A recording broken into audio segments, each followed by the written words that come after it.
No one cared about the CEO's sick daughter, until the delivery single dad carried her to the hospital. But what happened next changed both of their lives forever. It was one of those nights when the city seemed heartless. Rain poured endlessly, and the world felt too busy to notice anyone's pain. Inside the tall glass building of Rexcorp, the CEO, Maya Rexford, sat frozen beside her desk. Her little girl, Emily, just 6 years old, lay weak on the office couch, pale and burning with fever. The ambulance was delayed, her driver had resigned that morning, and everyone else had gone home. For a woman known for her iron will and power, Maya was trembling. She had everything, money, success, reputation, but right now, none of it could help her child. Across the street, a delivery driver named Adam Parker was drenched, his motorbike sputtering in the storm. He was late on his last delivery, a simple food order meant for someone in that very same building. Adam, a single dad himself, was tired, broke, and running out of hope.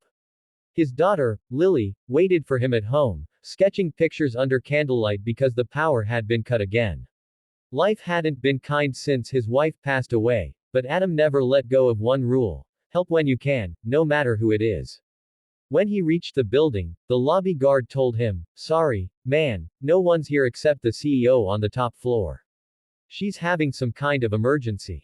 Something in those words pulled at Adam's gut. Without thinking twice, he ran upstairs, wet shoes squeaking against the marble floor, just in time to see Maya holding Emily, crying, whispering, "Please, baby, stay with me. Please." Adam didn't stop to ask permission. He saw Emily's tiny fingers limp in her mother's arms, and his instincts took over. "She needs a hospital now," he said, his voice breaking. Maya looked up, startled, at first angry, then desperate.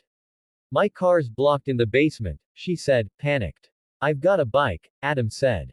"It's not much, but it's fast." Maya hesitated for a split second, then nodded, clutching Emily to her chest as Adam grabbed his jacket and wrapped it around the little girl. They raced into the storm, Maya behind him, holding her daughter close.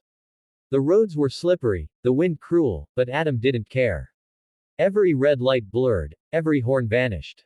All he could hear was Emily's faint breathing and the terrified sobs of a mother praying for a miracle. When they reached the hospital, nurses rushed in immediately. Maya stood frozen, soaked and trembling, while Adam stayed beside her. Hours passed in the waiting room. For the first time in years, Maya felt powerless. No business deal, no contact, no money could speed up time or fix her child's heart condition. But beside her sat a man with nothing, no wealth, no power, yet a kind of strength she'd never seen before. When the doctor finally came out and said, "She's stable now," Maya broke down, sobbing into her hands. Adam quietly stood and said, "I'm glad she's okay." He turned to leave, ready to vanish back into his life of late nights and small hopes, but Maya stopped him. "Please, don't go." Her voice was shaking. "I don't know how to thank you." He smiled weakly. "Just take care of her. That's all that matters." Days later, Maya found out who he really was, a widowed single dad who worked 3 jobs to pay for his daughter's medicine. Something in her heart wouldn't let her forget him. She visited his small apartment, bringing food, toys, and one question: "How do you stay so strong?" Adam laughed softly. "Because she depends on me," he said, nodding toward Lily. "And because I've learned, love doesn't need wealth, it just needs presence." Those words changed Maya. For years, she had been trapped in boardrooms and numbers, forgetting the meaning of connection. She offered Adam a position, not as a favor, but because she saw integrity and compassion in him that her company lacked. Soon, their lives intertwined. Emily and Lily became best friends, healing each other's lonely hearts. But love didn't happen instantly.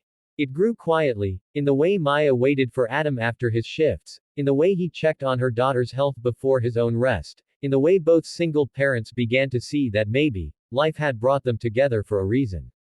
Months later, at a company event, Maya stood before hundreds of employees and announced, "This man saved my daughter's life.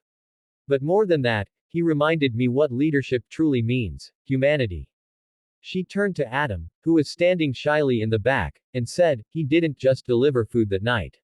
He delivered hope." Tears filled eyes across the hall. Adam stepped forward, humble as ever, but Maya took his hand and whispered, "You carried my daughter that night. Now let me carry you through the rest of your life. And right there, among claps and camera flashes, something deeper bloomed. Love that wasn't born from wealth or fame, but from shared struggle and simple courage. In the end, it wasn't the millionaire CEO or the delivery man who saved anyone, it was love itself. The kind that shows up when no one else does. So if you're watching this right now, remember, sometimes, the people you least expect are the ones who change your world forever. Heart.